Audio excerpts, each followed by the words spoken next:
Coloquei a Virgem Maria dentro da panela de pressão, e a panela explodiu em meu rosto. Daquele dia em diante, minha vida nunca mais foi a mesma.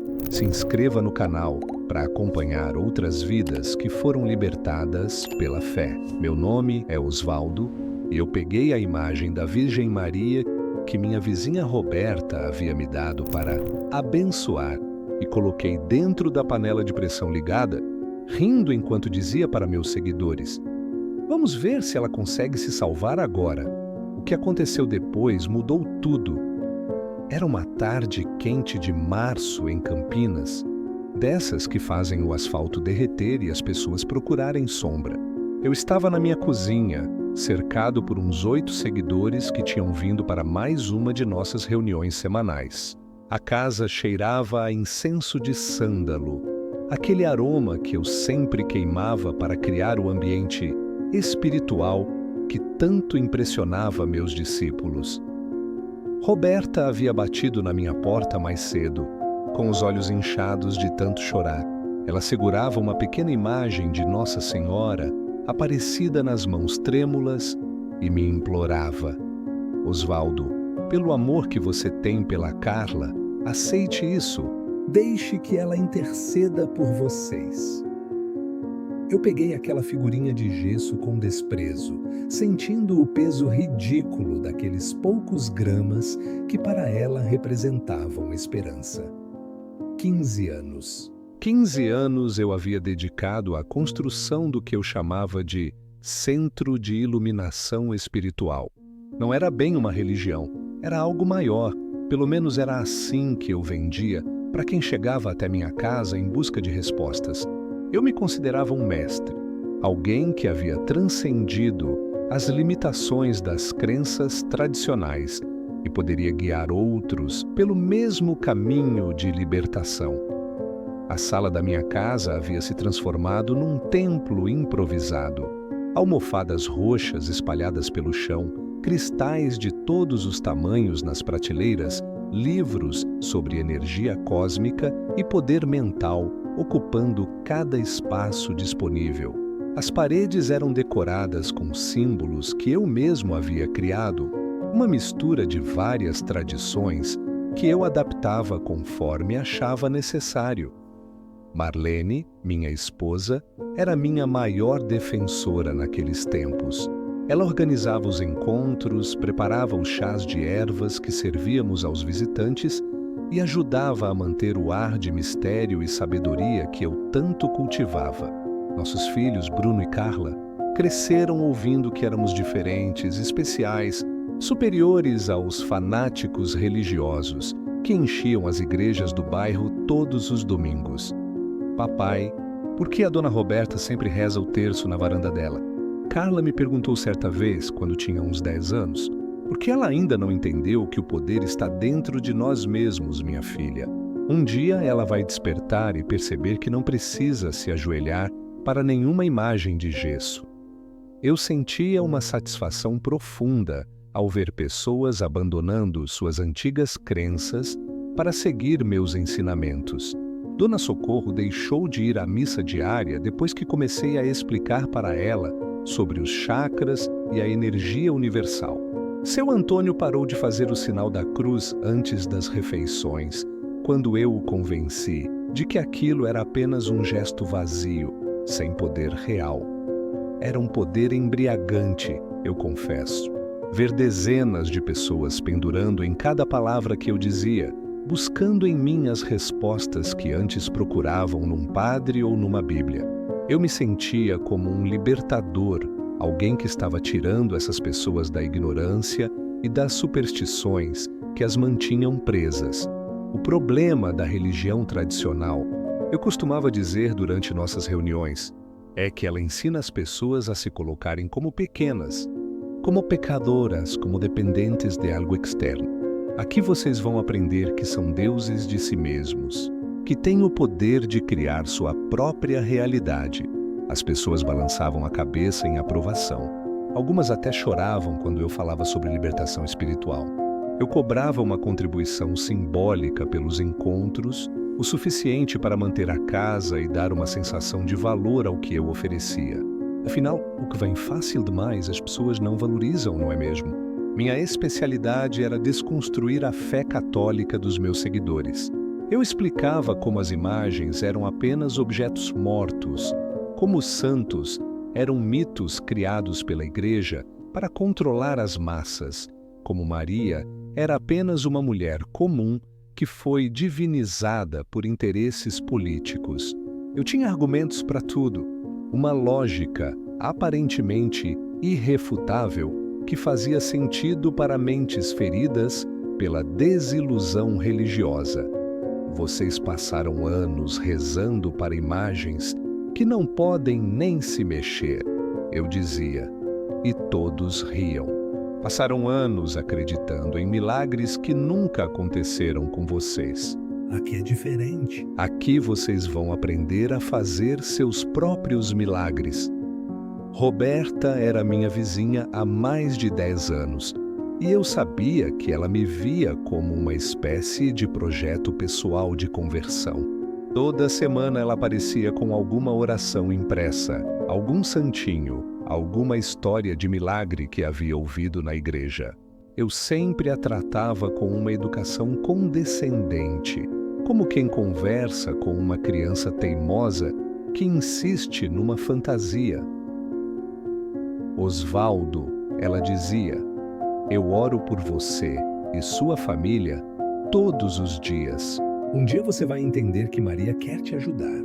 Eu sorria e balançava a cabeça, fingindo paciência. Roberta, o dia que uma imagem de gesso conseguir me ajudar com alguma coisa, eu prometo que reconsidero tudo o que acredito.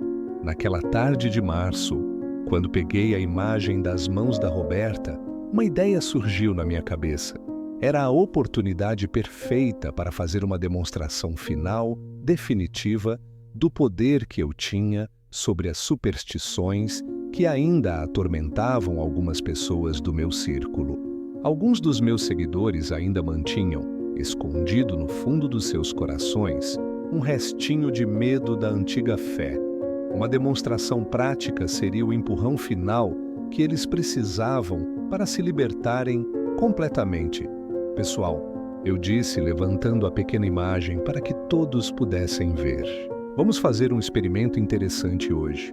A Roberta trouxe aqui essa figura da tal Virgem Maria e me pediu para deixar que ela interceda pela minha família. Vamos testar se realmente existe algum poder nessa coisa. Os olhos dos meus seguidores brilharam com curiosidade e expectativa. Alguns pareciam um pouco desconfortáveis, mas a maioria demonstrava o mesmo fascínio mórbido que eu sentia naquele momento. Era como se estivéssemos prestes a fazer um experimento científico que provaria de uma vez por todas a veracidade dos nossos ensinamentos. Vou colocar essa imagem aqui dentro da panela de pressão. Continuei caminhando em direção ao fogão. Se ela realmente tem algum poder, se existe mesmo essa tal de intercessão, então ela deveria conseguir se proteger, não acham? Ou pelo menos proteger a mim, já que estou fazendo isso. Marlene estava na sala organizando umas almofadas quando ouviu minha declaração. Ela veio até a cozinha com uma expressão preocupada no rosto. Osvaldo, isso não é meio demais? A Roberta é nossa vizinha há tantos anos. Marlene. Eu respondi com aquela voz firme que usava quando queria encerrar qualquer questionamento. Isso aqui é sobre libertação espiritual. Quantas pessoas ainda estão presas nessas superstições por medo? É hora de quebrarmos esse medo de uma vez por todas. A panela de pressão estava ali na pia, ainda suja do almoço que tínhamos feito mais cedo. Eu a lavei rapidamente, coloquei um pouco de água no fundo e posicionei a pequena imagem no centro. Nossa Senhora Aparecida me olhava com aqueles olhos pintados de gesso, uma expressão serena que de alguma forma me irritava profundamente. Olhem bem, eu disse para meu público, vamos ver se essa suposta Mãe de Deus consegue se salvar agora. Vamos ver se existe mesmo algum poder sobrenatural protegendo as pessoas que acreditam nessas coisas. Fechei a panela, coloquei-a no fogão e acendi o fogo. O som do gás queimando preencheu o silêncio tenso da cozinha. Alguns dos meus seguidores se entreolharam, outros pareciam hipnotizados pela cena. Eu me sentia como um cientista prestes a provar uma teoria revolucionária. Enquanto esperamos o resultado do nosso experimento, eu disse, tentando manter o tom casual, que tal conversarmos sobre como chegamos até aqui? Sobre os anos que perdemos acreditando em coisas que não têm base na realidade? Comecei a contar a história de como havia descoberto meu dom para o ensinamento espiritual. Na verdade, tudo começou quando eu estava passando por uma fase difícil na vida, há uns 20 anos. Eu trabalhava numa empresa de contabilidade, tinha uma rotina monótona e me sentia profundamente insatisfeito com tudo. Foi quando descobri alguns livros sobre espiritualidade alternativa numa feira de livros usados. Aqueles livros me mostraram um mundo completamente novo. Eu explicava enquanto o vapor começava a sair da válvula da panela. Um mundo onde eu não precisava depender de padres, de santos, de uma instituição religiosa para ter contato com o sagrado. Onde eu mesmo poderia ser meu próprio mestre espiritual. A verdade é que aqueles livros chegaram na minha vida num momento em que eu precisava desesperadamente me sentir especial, importante, diferente. A ideia de que eu poderia ter poderes latentes, de que poderia desenvolver habilidades sobrenaturais, era exatamente o que minha autoestima ferida precisava ouvir. Comecei devagar. Primeiro, conversei com alguns amigos sobre essas novas descobertas. Depois comecei a dar alguns conselhos baseados no que estava lendo. As pessoas pareciam impressionadas com minha sabedoria, e isso me dava uma sensação de poder que eu nunca havia experimentado antes. O problema, eu continuei, observando a pressão da panela aumentar, é que a maioria das pessoas está viciada em ser comandada. Elas preferem se ajoelhar para uma imagem, seguir rituais vazios, do que assumir a responsabilidade por sua própria evolução espiritual. Bruno, meu filho mais novo, entrou na cozinha naquele momento. Ele tinha uns 14 anos na época e sempre demonstrou mais ceticismo em relação aos meus ensinamentos do que Carla. Pai, o que vocês estão fazendo? Por que tem tanta gente na nossa cozinha? Estamos fazendo uma demonstração, filho, respondi passando a mão no cabelo dele. Estamos provando que não existe poder nenhum nas superstições que algumas pessoas ainda carregam. Bruno olhou para a panela de pressão com curiosidade. E o que tem lá dentro? Uma imagem que a Roberta trouxe. Ela acha que essa coisa tem poder para ajudar nossa família. Eu ri, e alguns dos meus seguidores me acompanharam. Em alguns minutos vamos ver o que sobra dessa suposta proteção divina. O vapor da panela estava ficando mais intenso. O som do fogo e da pressão criava uma atmosfera quase hipnótica na cozinha. Eu me sentia no controle total da situação, como um maestro regendo uma sinfonia que provaria definitivamente a superioridade dos meus ensinamentos sobre as velhas crenças religiosas. Sabe o que mais me incomoda na religião tradicional? Eu perguntei retoricamente, olhando para cada um dos presentes. É como ela diminui as pessoas, como ela faz com que acreditem que são pecadoras, indignas, que precisam de um intermediário para falar com Deus. Aqui, vocês aprendem que são poderosos por si mesmos. A panela de pressão estava fazendo aquele barulho característico, um chiado constante que indicava que a pressão havia chegado ao ponto máximo. Eu olhei para o relógio da parede. Já fazia uns 15 minutos desde que havia colocado a imagem lá dentro.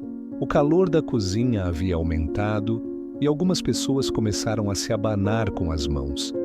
Acho que já deu tempo suficiente, eu disse com um sorriso confiante. Vamos ver o que restou da nossa poderosa intercessora. Desliguei o fogo e esperei alguns minutos para que a pressão diminuísse naturalmente. O silêncio na cozinha era quase palpável. Todos os olhos estavam fixos na panela como se estivéssemos prestes a presenciar algo histórico. E, de certa forma, estávamos mesmo. Quando abri a panela, uma nuvem de vapor quente subiu em direção ao teto. Eu peguei uma colher de pau e comecei a mexer no fundo, procurando pelos pedaços derretidos ou destruídos da imagem. Mas não encontrei nada. Absolutamente nada. Estranho, murmurei, mexendo mais vigorosamente. Cadê os pedaços? Foi então que vi. No centro da panela, completamente intacta, estava a pequena imagem de Nossa Senhora Aparecida. Nem um arranhão, nem uma marca de queimadura. O gesso continuava com aquela cor bege característica e os detalhes da pintura estavam perfeitos, como se a figura tivesse acabado de sair de uma loja de artigos religiosos. Um silêncio constrangedor tomou conta da cozinha. Eu peguei a imagem com a ponta dos dedos, ainda incrédulo. Estava fria, completamente fria, como se nunca tivesse sido exposta àquele calor extremo. O que era impossível. Completamente impossível. Deve ter alguma explicação científica para isso, eu disse, mais para mim mesmo do que para os outros. Talvez o gesso tenha alguma composição especial que o torna resistente ao calor. Mas, mesmo enquanto eu falava, uma sensação estranha começou a tomar conta de mim. Era como se algo gelado estivesse subindo pela minha espinha, um arrepio que não tinha nada a ver com a temperatura da casa. Meus seguidores me olhavam com expectativa, esperando que eu oferecesse uma explicação lógica para o que acabáramos de presenciar.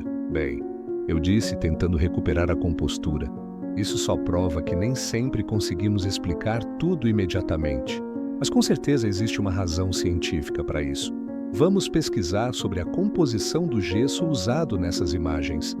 Alguns dos presentes balançaram a cabeça em concordância, mas eu podia ver que a dúvida havia se instalado nos olhos de pelo menos metade deles. O experimento que deveria fortalecer nossa fé nos ensinamentos alternativos havia produzido exatamente o efeito contrário. Dona Conceição, uma senhora que frequentava nossos encontros há uns 3 anos, limpou a garganta delicadamente. Osvaldo, posso fazer uma pergunta? Você não acha que isso pode ser um sinal de que... Um sinal de quê? Eu interrompi, talvez com mais rispidez do que pretendia. Conceição, nós já conversamos sobre isso. Sinais são coisas que nossa mente cria quando quer encontrar significado em coincidências. Isso aqui é apenas um fenômeno que ainda não conseguimos explicar. Mas a verdade é que eu mesmo estava profundamente perturbado com o que havia acontecido. Coloquei a imagem sobre a pia e comecei a examiná-la mais de perto. Procurei por marcas de cola, por algum tipo de tratamento químico que pudesse explicar sua resistência ao calor. Não encontrei nada. Marlene se aproximou e pegou a imagem das minhas mãos. Osvaldo, isso me deixou meio assustada. Talvez a gente devesse devolver isso para a Roberta e... E o quê? Pedir desculpas por ter testado se uma superstição tinha fundamento? Eu peguei a imagem de volta com mais força do que necessário. Marlene, se começarmos a nos curvar para essas coisas agora, tudo o que construímos aqui vai por água abaixo. Era verdade. Eu tinha uma reputação a zelar, um grupo de pessoas que dependiam da minha liderança espiritual, uma identidade inteira construída em torno da minha capacidade de mostrar alternativas às religiões tradicionais. Admitir que aquilo tinha me abalado seria como admitir que talvez eu estivesse errado sobre tudo. Os encontros das semanas seguintes foram estranhos. Algumas pessoas pararam de aparecer, outras começaram a fazer perguntas que antes nunca faziam. Osvaldo, e se realmente existir algo além do que a gente consegue explicar? E se as orações das nossas avós tinham algum poder mesmo? E se a gente estiver fechando portas que deveriam ficar abertas? Eu respondia a todas essas questões com minha retórica habitual sobre pensamento crítico e libertação espiritual. Mas por dentro, algo havia mudado. Toda vez que eu olhava para aquela imagem, que eu havia guardado numa gaveta da cozinha, sem saber muito bem porquê, sentia aquele arrepio gelado subindo pela espinha novamente. Bruno começou a fazer perguntas também. Pai, por que você não devolveu a imagem para a dona Roberta? Se ela não tem poder nenhum, qual o problema de devolver? Era uma pergunta simples, lógica, que eu deveria conseguir responder facilmente. Mas toda vez que pensava em me desfazer daquela pequena figura, algo dentro de mim resistia. Era como se uma voz interior sussurrasse que eu deveria esperar, que ainda havia algo que eu precisava entender. Vou devolver quando achar que é o momento certo. Foi tudo o que consegui responder para meu filho. Mas a verdade é que eu não sabia quando seria esse momento, nem se ele chegaria algum dia. As noites começaram a ficar inquietas. Eu acordava de madrugada pensando naquele momento em que abri a panela de pressão e encontrei a imagem intacta. Tentava encontrar explicações racionais, mas todas pareciam forçadas, insuficientes para explicar o que eu havia presenciado com meus próprios olhos. Foi 3 semanas depois do episódio da panela de pressão que nossa vida começou a desmoronar de verdade. Carla havia chegado da escola reclamando de muito cansaço e dores nas pernas. No início, Marlene e eu pensamos que fosse apenas o crescimento. Ela estava com 16 anos e passando por mudanças típicas da adolescência. Mãe, eu estou me sentindo muito fraca, Carla disse numa tarde de abril, se jogando no sofá da sala logo depois de chegar da escola. Parece que não tenho energia nem para subir a escada. Marlene ficou preocupada e insistiu para levarmos Carla ao médico, mas eu resisti. É só uma fase, eu dizia. Adolescentes sempre reclamam de cansaço. Ela deve estar dormindo pouco, passando muito tempo no celular, mas as coisas foram piorando. Carla começou a ter febre todas as noites e umas manchas roxas apareceram nos braços e nas pernas dela. Marlene não aguentou mais e marcou uma consulta com o pediatra que acompanhava nossos filhos desde pequenos. Dr. Henrique era um homem sério, daqueles médicos antigos que não fazem brincadeira com sintomas. Ele examinou Carla cuidadosamente, fez várias perguntas e pediu uma bateria de exames de sangue. Vou ser franco com vocês, ele disse, ajustando os óculos no rosto. Alguns desses sintomas me preocupam. Vamos esperar os resultados dos exames para ter certeza do que está acontecendo. Uma semana depois, estávamos de volta ao consultório. Dr. Henrique nos recebeu com uma expressão grave que eu nunca havia visto no rosto dele antes. Carla tinha ficado na sala de espera e ele havia pedido para falar conosco a sós primeiro. Osvaldo, Marlene, ele começou, e eu senti meu estômago gelar. Os exames da Carla mostraram alterações muito preocupantes no sangue dela. Ela está com leucemia e, pelo que indicam os números, parece ser um caso avançado. O mundo parou naquele momento. Eu ouvi as palavras do médico, mas foi como se elas estivessem vindo de muito longe, atravessando uma névoa densa. Marlene começou a chorar imediatamente, mas eu fiquei paralisado, sem conseguir processar a informação. Como assim avançado? Consegui perguntar depois de alguns segundos. Ela é jovem, sempre foi saudável. A leucemia pode ser traiçoeira. Dr. Henrique explicou com paciência. Às vezes, os sintomas aparecem de forma súbita e, quando aparecem, a doença já está em estágio avançado. Vou encaminhar vocês para um oncologista imediatamente. Cada dia conta numa situação como essa. Saímos do consultório em estado de choque. Carla percebeu que algo estava muito errado e começou a fazer perguntas, mas eu não conseguia falar.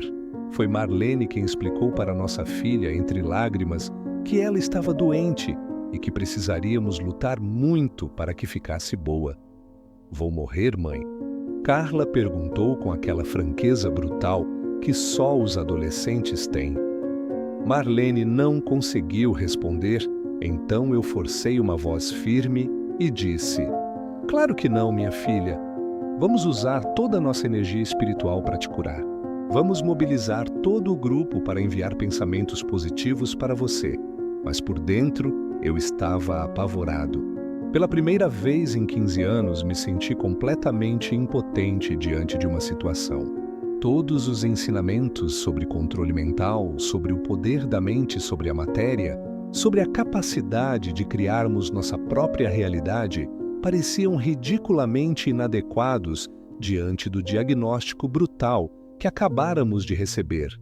Dr. Roberto, o oncologista para quem fomos encaminhados, confirmou o diagnóstico e foi ainda mais direto. A leucemia da Carla está em estado muito avançado. Ele disse, mostrando os exames numa tela de computador. Vamos começar a quimioterapia imediatamente, mas tenho que ser honesto com vocês. As chances de cura são pequenas. Talvez tenhamos algumas semanas, no máximo alguns meses. Algumas semanas. Minha filha, minha Carla, tinha algumas semanas de vida. Eu saí do hospital numa espécie de transe, sem conseguir aceitar o que havia ouvido. Como isso era possível? Como alguém que sempre cuidou da própria saúde, que cresceu numa família que sempre buscou alternativas naturais e espirituais, poderia estar enfrentando uma doença tão agressiva? Naquela noite, quando chegamos em casa, reuni todos os membros do grupo para uma sessão de emergência. Pessoal, eu disse, tentando manter a voz firme, precisamos concentrar toda a nossa energia espiritual numa situação muito importante. Minha filha Carla está enfrentando um desafio de saúde e eu sei que nosso poder coletivo pode fazer a diferença. Fizemos meditações, visualizações, canalizações.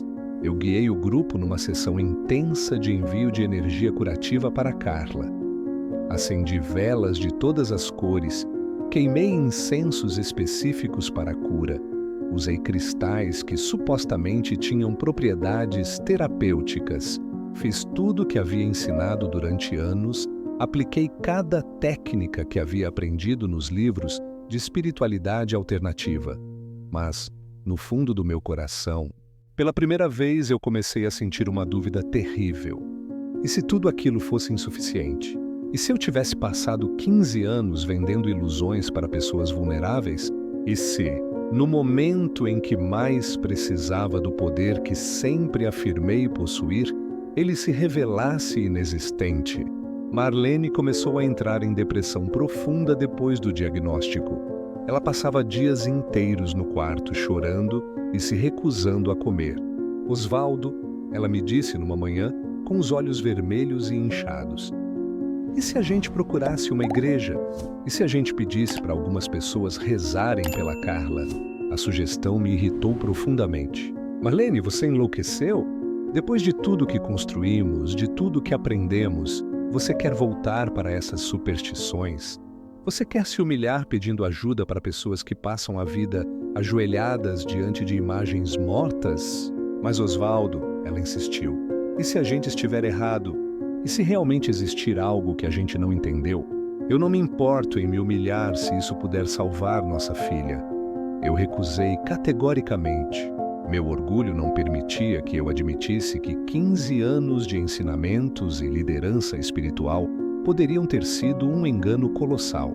Se eu cedesse àquela altura, toda a minha identidade desmoronaria junto com a fé que as pessoas depositavam em mim. As sessões de quimioterapia começaram na semana seguinte e ver minha filha naquela cadeira de hospital, com soro entrando nas veias, foi uma das coisas mais difíceis que já enfrentei na vida. Carla era corajosa, mais corajosa do que eu jamais imaginei que uma menina de 16 anos pudesse ser. Ela sorria para as enfermeiras, conversava com outros pacientes e tentava me consolar quando via que eu estava sofrendo.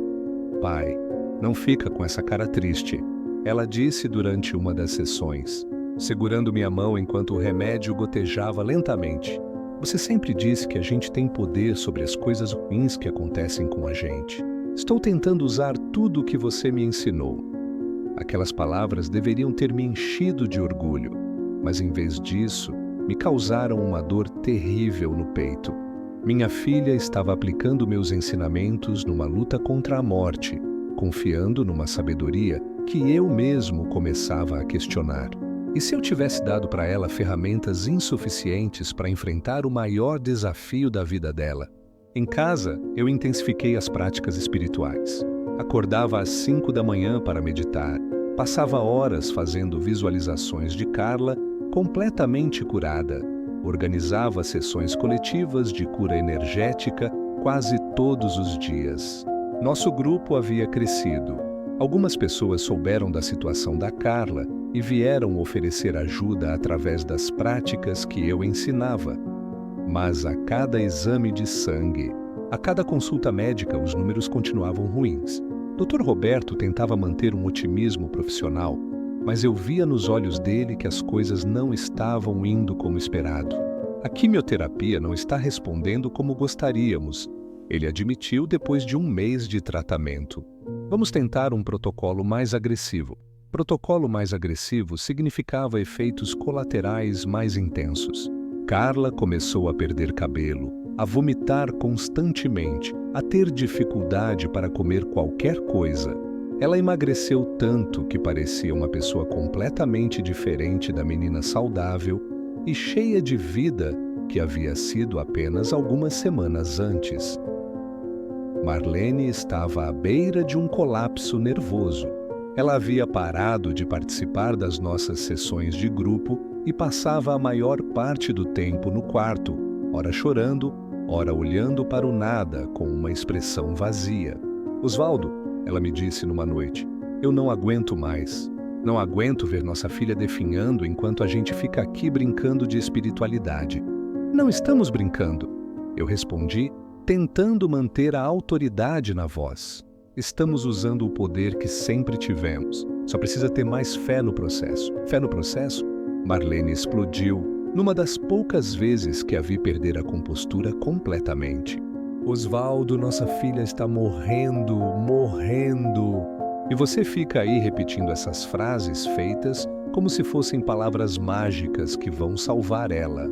Foi a primeira vez que alguém questionou diretamente meus métodos numa situação real de vida ou morte.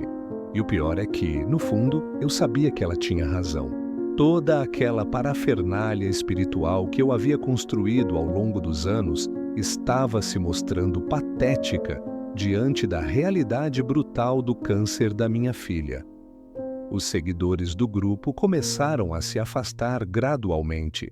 Algumas pessoas pararam de aparecer sem dar explicação. Outras inventavam desculpas para não participar das sessões. Dona Conceição foi a mais direta.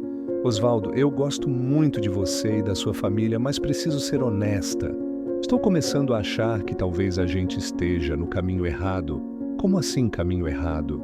Eu perguntei sentindo o terreno fugir debaixo dos meus pés. Bem, ela hesitou, mexendo nervosamente com a bolsa. A situação da Carla me fez pensar, se a gente realmente tem todo esse poder que você ensina, por que não conseguimos ajudar uma menina inocente? Por que nossos métodos não estão funcionando quando mais precisamos? Era uma pergunta devastadora e eu não tinha resposta. Tentei usar minha retórica habitual sobre os mistérios da evolução espiritual, sobre como às vezes enfrentamos desafios que servem para nosso crescimento. Mas até mesmo para mim aquelas palavras soavam vazias e cruéis diante do sofrimento da minha filha. Roberta continuava aparecendo na nossa porta quase todos os dias. Ela nunca dizia nada sobre o episódio da panela de pressão, mas trazia sopas caseiras para Carla, ficava algumas horas fazendo companhia para Marlene e sempre se oferecia para ajudar com qualquer coisa que precisássemos. Osvaldo, ela disse numa tarde, depois de passar algumas horas com Carla no hospital, eu sei que você não gosta quando eu falo dessas coisas, mas eu queria te contar que todo o meu grupo de oração está rezando pela Carla todos os dias. É gente de várias igrejas diferentes, mas todo mundo se uniu por causa dela. Eu deveria ter ficado irritado com aquela informação, mas em vez disso, senti uma sensação estranha, quase como gratidão. Obrigado, Roberta. Foi tudo que consegui dizer. Eu sei que você está fazendo isso com amor. Tem uma coisa que eu queria te perguntar. Ela continuou, parecendo escolher as palavras cuidadosamente. Você ainda tem aquela imagem que eu te dei? A pergunta me pegou de surpresa. Eu havia tentado esquecer aquela imagem que continuava guardada na gaveta da cozinha desde o dia do experimento mal sucedido. Tenho sim, admiti. Por quê?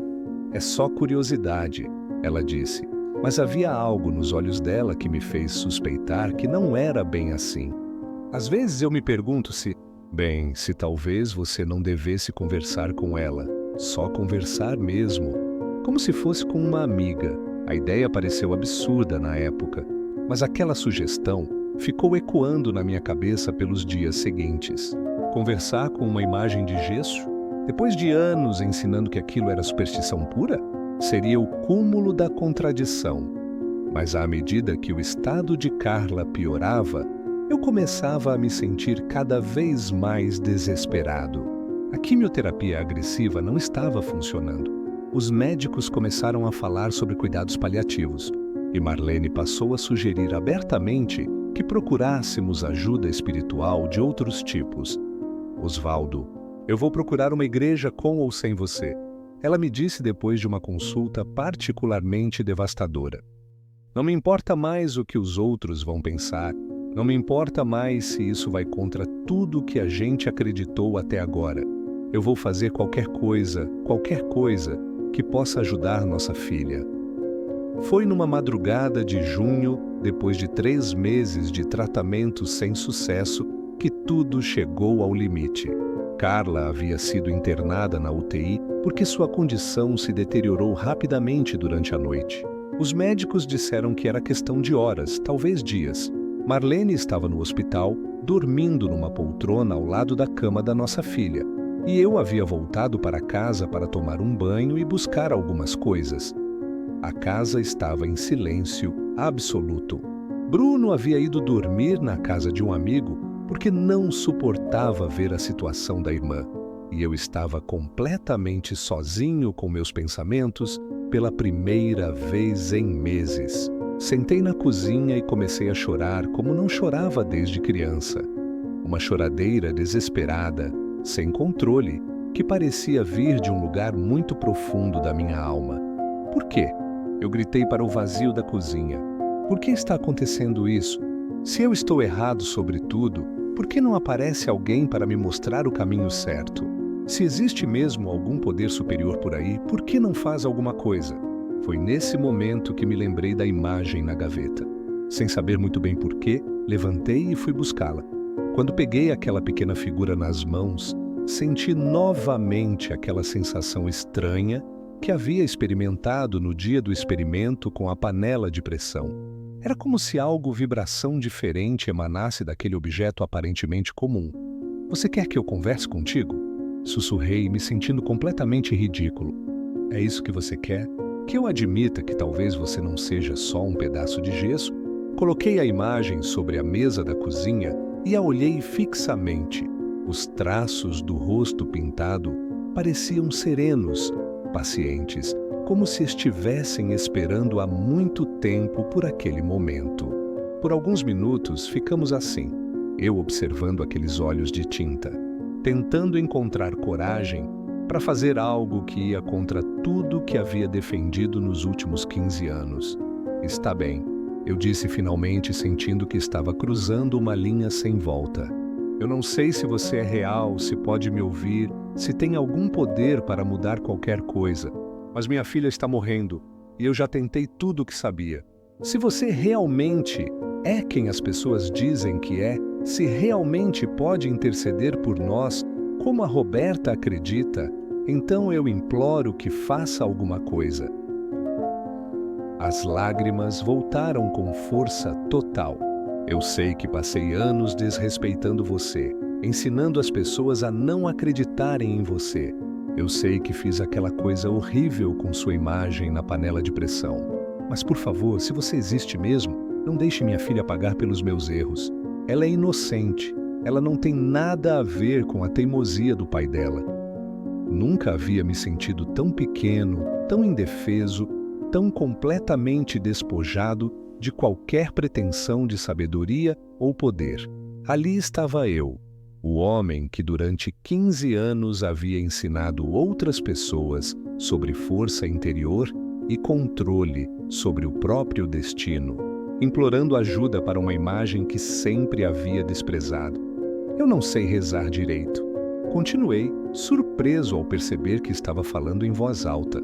Não sei as orações que a Roberta sabe, não conheço os rituais que as pessoas fazem na igreja. Só sei que estou desesperado e que não tenho mais nenhum orgulho para defender. Se você quiser que eu me ajoelhe, eu me ajoelho. Se quiser que eu admita publicamente que estava errado, eu admito. Só salve minha filha. Foi então que uma sensação muito estranha começou a tomar conta de mim. Era como se o ar da cozinha tivesse mudado, ficado mais denso, mais carregado de alguma energia que eu não conseguia identificar. Não era nada dramático, nenhuma aparição ou voz sobrenatural, mas havia definitivamente algo diferente no ambiente. De repente, senti um impulso muito forte de voltar para o hospital imediatamente. Não era apenas preocupação normal, era como se algo ou alguém estivesse me dizendo que eu precisava estar lá naquele momento específico. Peguei a chave do carro e saí correndo, levando a imagem comigo sem nem saber por quê. A corrida até o hospital nunca me pareceu tão longa. Meu coração estava batendo descontrolado, não só pela preocupação com Carla, mas por uma sensação estranha de que algo importante estava prestes a acontecer. Quando cheguei à UTI, Marlene estava do lado de fora do quarto, conversando com o Dr. Roberto. Osvaldo. Ela gritou quando me viu chegando pelo corredor. Aconteceu alguma coisa. Os médicos não estão entendendo o que está acontecendo. Meu primeiro pensamento foi o pior possível. Eu não consegui completar a pergunta. Não, não é isso. Marlene disse rapidamente, pegando minha mão. Ela acordou. Acordou do coma há meia hora e está pedindo água. E os monitores estão mostrando melhoras nos níveis de tudo. Dr. Roberto se aproximou com uma expressão confusa. Osvaldo, eu não sei como explicar o que está acontecendo. Às 7 da manhã, os sinais vitais da Carla estavam críticos, indicando que ela provavelmente não passaria do dia. Agora, às 8h30, ela não só acordou, como está demonstrando uma melhora inexplicável em todos os indicadores. Entrei no quarto da UTI com as pernas trêmulas. Carla estava acordada, com os olhos abertos e uma expressão alerta que não via há semanas. Quando me viu, ela sorriu. Um sorriso fraco, mas genuíno. "Oi, pai", ela disse com voz rouca. Tive uns sonhos muito estranhos. Sonhei que uma mulher muito bonita estava cuidando de mim, falando que ia ficar tudo bem. Eu não consegui falar nada. Só consegui segurar a mão da minha filha e chorar. Desta vez de uma mistura de alívio, gratidão e uma espécie de medo reverente diante do que parecia ser um milagre acontecendo diante dos meus olhos. Será que você já passou por um momento em que tudo que acreditava sobre a vida precisou ser repensado completamente? Nos dias seguintes, a recuperação de Carla desafiou todas as expectativas médicas. Dr. Roberto pediu novos exames a cada 12 horas, tentando entender o que estava acontecendo no organismo da minha filha. Os números melhoravam de forma consistente e inexplicável. A contagem de glóbulos brancos se normalizando, os marcadores de inflamação diminuindo, os sinais da leucemia simplesmente desaparecendo. Em 30 anos de medicina, Dr. Roberto me disse, tirando os óculos e esfregando os olhos: "Eu nunca vi uma reversão tão rápida e completa de um quadro tão avançado." Cientificamente, isso não deveria ser possível. Vamos continuar monitorando, mas pelos exames atuais, é como se a doença tivesse simplesmente sumido. Marlene não saía do lado da Carla, alternando entre lágrimas de alívio e palavras de gratidão que ela sussurrava baixinho, como se tivesse medo de quebrar o encanto daquele momento milagroso. Bruno voltou para casa e ficou horas conversando com a irmã, fazendo piadas e tentando recuperar o tempo perdido durante os meses de tratamento. Eu, por outro lado, estava em estado de choque completo. A imagem de Nossa Senhora continuava na minha bolsa e eu a tocava constantemente, como se precisasse ter certeza de que ela ainda estava ali, de que tudo aquilo não era um sonho elaborado do meu cérebro exausto. Durante uma das visitas ao hospital, encontrei Roberta no corredor. Ela estava saindo do quarto de Carla com lágrimas nos olhos e um sorriso radiante no rosto. "Osvaldo", ela disse, segurando minhas mãos com força. "Eu sabia que ela não abandonaria vocês. Eu sempre soube que no momento certo, na hora da maior necessidade, ela mostraria seu amor por essa família." "Roberta", eu comecei, mas minha voz falhou. Como explicar para ela tudo o que estava passando na minha cabeça? Como admitir que 15 anos de convicções estavam desmoronando diante dos meus olhos? Eu preciso te pedir perdão por uma coisa." Contei para ela sobre o episódio da panela de pressão, sobre como havia tentado destruir sua imagem numa demonstração arrogante de superioridade espiritual. Esperava que ela ficasse chocada, magoada, talvez até com raiva. Em vez disso, ela apenas sorriu com aquela paciência infinita que sempre demonstrou. "Eu já sabia, Osvaldo", ela disse calmamente. "No dia seguinte, quando fui regar as plantas da varanda, senti um cheiro forte de vapor vindo da sua casa. E depois vi você guardando a imagem na gaveta da cozinha, através da janela. Mas eu não fiquei brava. Eu entendi que você precisava testar, precisava ter certeza. Como você sabia que eu havia guardado a imagem?" "Porque ela me disse", Roberta respondeu com simplicidade. "Aquela noite, quando fui rezar, senti que ela estava me pedindo para ter paciência, que você ainda ia precisar da imagem mais tarde, que tudo fazia parte de um plano maior." As palavras da Roberta me deixaram ainda mais perturbado. Como era possível que uma vizinha simples, sem estudos avançados em espiritualidade, tivesse uma conexão tão direta com o sobrenatural, enquanto eu, com todos os meus conhecimentos e práticas, havia passado 15 anos sem conseguir estabelecer nenhum contato real com o sagrado? Quando Carla recebeu alta hospitalar, uma semana depois da recuperação milagrosa, nossa casa estava diferente. Os objetos esotéricos que decoravam a sala pareciam estranhos, deslocados, como se pertencessem a uma vida que não era mais nossa. Os livros sobre poder mental e energia cósmica pareciam infantis diante da magnitude do que havíamos presenciado. "Pai", Carla me disse na primeira noite em casa, "eu queria te contar uma coisa sobre os sonhos que tive no hospital. Não foi só um sonho, foi bem real. A mulher que apareceu para mim disse que você estava sofrendo muito, que tinha medo de estar errado sobre tudo. Ela pediu para eu te dizer que não precisa ter medo de mudar de ideia sobre as coisas." "O que mais ela disse?" Perguntei, sentindo aquele arrepio familiar subindo pela espinha. "Que você tem um coração bom, mas que estava confundindo orgulho com sabedoria, e que ela sempre soube que quando chegasse a hora certa, você ia escutar o que ela tinha para te dizer." Carla fez uma pausa e me olhou diretamente nos olhos. "Pai, eu acho que você deveria conversar com a dona Roberta sobre essas coisas. Ela entende muito mais do que aparenta."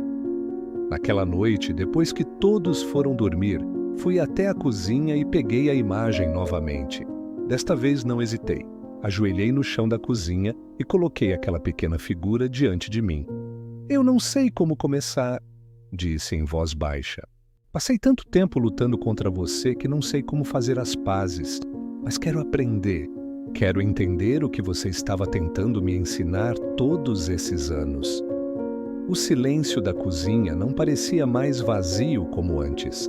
Era um silêncio repleto de presença, de paciência, de um amor que eu estava começando a reconhecer.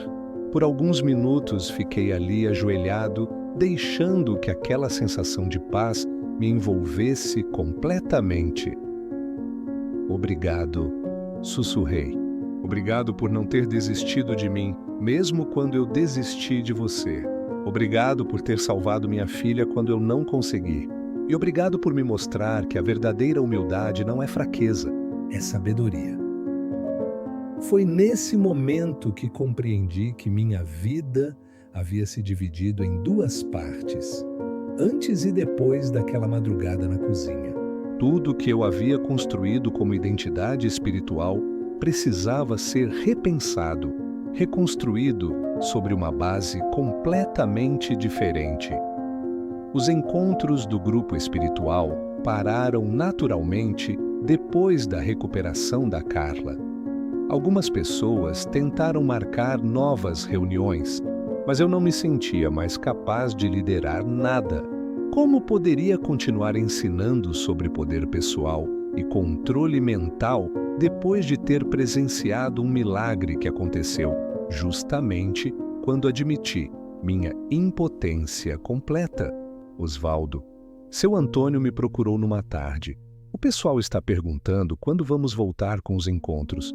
Todo mundo ficou muito impressionado com a recuperação da Carla e quer entender como canalizar essa energia para outras situações. A pergunta me causou um desconforto profundo. Antônio, respondi depois de uma longa pausa, eu acho que preciso ser honesto com vocês. Eu não sei se o que ensinava antes estava certo. Na verdade, estou começando a achar que estava completamente errado sobre muita coisa. Ele pareceu surpreso. Mas como? A Carla se curou. Isso prova que nossos métodos funcionam. Não, Antônio. A Carla se curou quando eu parei de usar nossos métodos e pedi ajuda para algo que sempre desprezei. A cura dela não aconteceu por causa dos meus ensinamentos. Aconteceu apesar deles. Foi uma das conversas mais difíceis da minha vida. Durante as semanas seguintes, procurei cada pessoa que havia frequentado nosso grupo para ter conversas similares. Alguns ficaram confusos, outros irritados.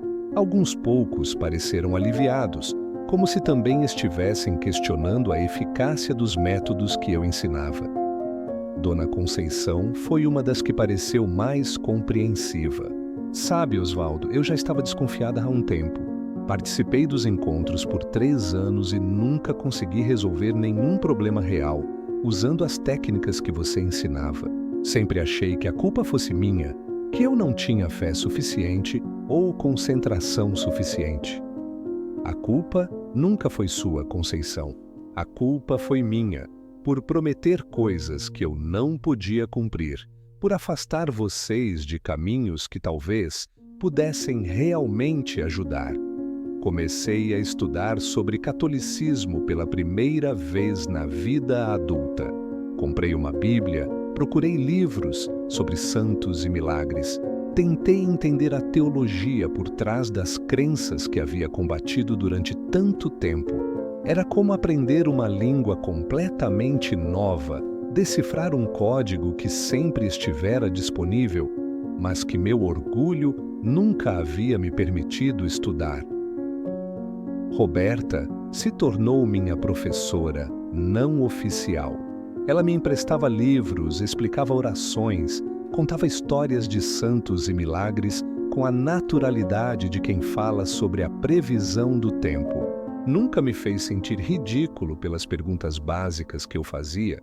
Nunca demonstrou superioridade por saber coisas que eu ignorava completamente. Osvaldo, ela disse durante uma de nossas conversas, você não precisa se punir pelo tempo que passou longe da fé. Cada pessoa tem seu tempo, seu caminho. O importante é que quando chegou sua hora de escutar, você escutou. Marlene estava passando por uma transformação similar à minha. Ela começou a frequentar a igreja do bairro, primeiro apenas para agradecer pela cura da Carla, depois por curiosidade genuína sobre aquela espiritualidade que havia se mostrado mais poderosa que tudo que conhecíamos. É estranho. Ela comentou depois de uma das primeiras missas a que assistiu, como eu me sentia em casa naquele lugar, mesmo nunca tendo frequentado igreja na vida adulta.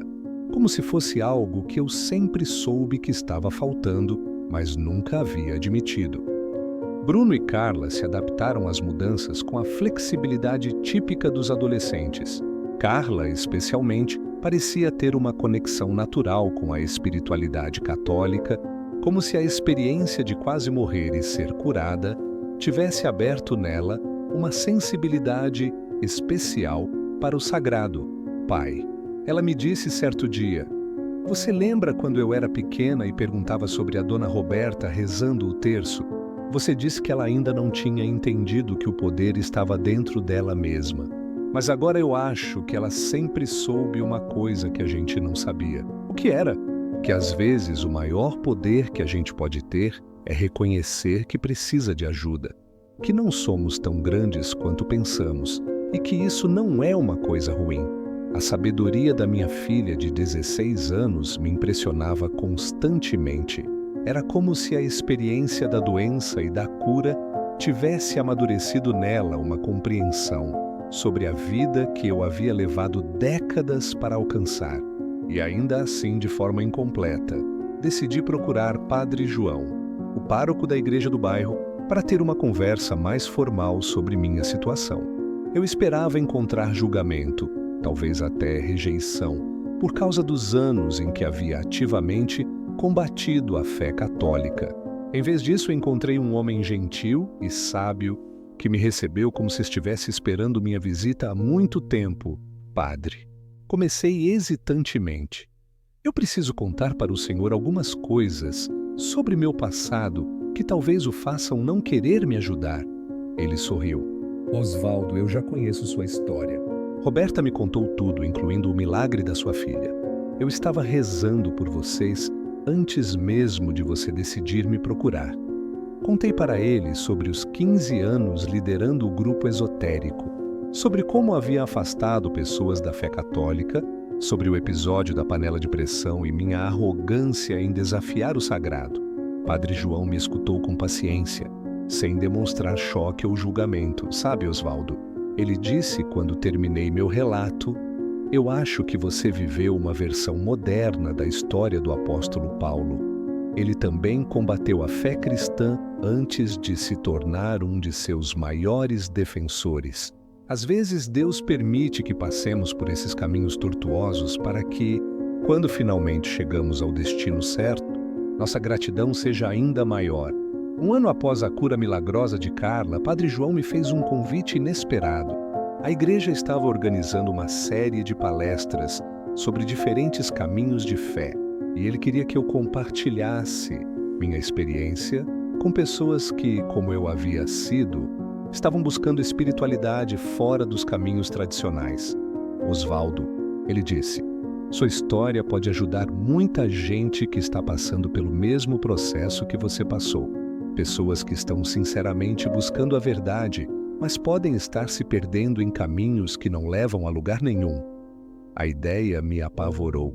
Como poderia eu, que havia passado 15 anos ensinando coisas erradas, ter autoridade para falar sobre espiritualidade para outras pessoas? Como poderia enfrentar um grupo de desconhecidos e admitir publicamente todos os meus erros? Padre, eu não sei se tenho coragem para isso. E se as pessoas me julgarem? E se acharem que sou um falso convertido? Ou alguém que muda de opinião conforme a conveniência? Osvaldo, ele respondeu com aquela sabedoria gentil que sempre demonstrava. A coragem não é ausência de medo, é fazer a coisa certa apesar do medo. E às vezes nossa maior contribuição para o mundo é justamente admitir nossos erros publicamente, para que outras pessoas não percam tanto tempo quanto perdemos. Depois de muito pensar e rezar, aceitei o convite. A palestra foi marcada para uma quinta-feira à noite no salão paroquial. Quando cheguei lá, fiquei surpreso ao ver que havia umas 50 pessoas presentes, muito mais do que eu esperava. Padre João me apresentou de forma simples. Este é Osvaldo, nosso vizinho, pai de família, que tem uma história interessante para compartilhar conosco sobre busca espiritual e descoberta da fé. Comecei contando sobre os 15 anos liderando o grupo esotérico, sobre minha convicção de que havia encontrado um caminho espiritual superior às religiões tradicionais. Falei sobre como me sentia poderoso ao ver pessoas abandonando suas antigas crenças para seguir meus ensinamentos, sobre como acreditava genuinamente que estava libertando essas pessoas de superstições limitadoras. Eu não estava fingindo ser sábio, expliquei para a audiência atenta. Eu realmente acreditava que sabia coisas que vocês não sabiam, que havia descoberto verdades espirituais que a igreja havia escondido ou distorcido ao longo dos séculos. Minha sinceridade em acreditar nessas coisas não as tornava verdadeiras, mas me dava uma convicção que impressionava as pessoas. Contei sobre a doença da Carla, sobre como todos os métodos que eu ensinava se mostraram completamente ineficazes diante da realidade brutal do câncer, sobre o desespero que senti quando percebi que havia passado 15 anos construindo um castelo de cartas que desmoronou no momento em que mais precisei dele. O momento decisivo da minha vida. Continuei. Foi quando me ajoelhei na cozinha da minha casa numa madrugada e admiti para uma imagem de Nossa Senhora que eu não sabia de nada, que precisava de ajuda, que toda a minha sabedoria supostamente superior não servia para salvar minha filha. O silêncio no salão era profundo. Algumas pessoas tinham lágrimas nos olhos. Outras pareciam estar revivendo suas próprias lutas espirituais através da minha história. Falei sobre a recuperação milagrosa da Carla, sobre como os médicos não conseguiam explicar a reversão completa da leucemia avançada, sobre como aquela cura aconteceu exatamente no momento em que abandonei meu orgulho espiritual e pedi socorro para alguém que sempre estivera ali, esperando pacientemente que eu reconhecesse minha necessidade. A maior lição que aprendi, disse, chegando ao final da palestra, é que a verdadeira sabedoria espiritual não consiste em se sentir superior aos outros, mas em reconhecer nossa pequenez diante do mistério da vida. Que a fé verdadeira não é sobre ter respostas para tudo, mas sobre confiar que existe alguém que tem as respostas que precisamos, mesmo quando não entendemos seus métodos.